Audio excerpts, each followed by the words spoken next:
We came into these NBA finals, with ballyhooed as the best team against the best player in the world.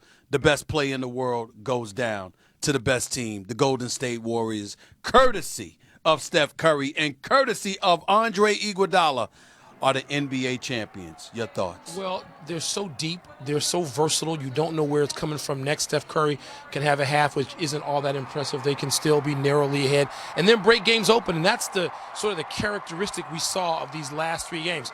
Andre Iguodala, he may not be the MVP, Stephen, but you can make a case for him just given that the series turned when Steve Kerr inserted him and 3 straight victories with him in the lineup for Golden State. But even Klay Thompson not having a particularly impressive series offensively, they can still win. They can get contributions. They can sit Andrew Bogut, their center, down, get a couple of huge minutes from Festus Ezeli. How about those minutes? That's right. A couple of dunks, free throws included. And so everywhere you look on that roster, how about Leandro Barbosa? That's right. I mean, sort of left for dead in terms of his career, years after his best years in Phoenix, and they still get a huge game out of him a couple of games ago. So this is what we saw. That was the special nature of the Golden State Warriors, that they were a team. I know LeBron James wanted to have a team. He couldn't have it here through no fault of his with the injuries.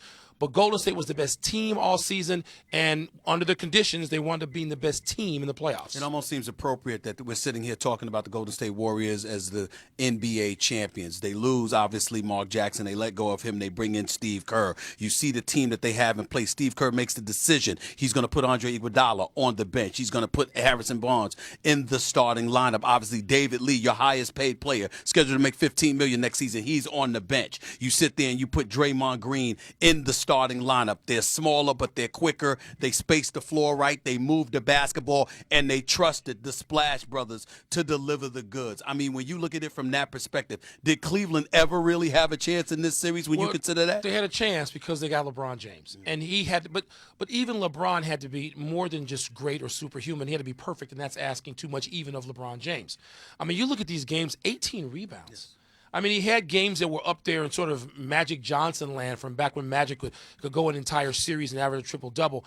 But he needed more help from teammates, and I'm not sure it was fair to ask them for more help. We were talking about players, Stephen, as you know, who are reserves, guys who have limited skills to begin with in terms of what they can contribute. And now all of a sudden you're asking them to score more, to rebound more, to do things they haven't, to play more minutes, to be dependent on, to produce at a level they've never produced.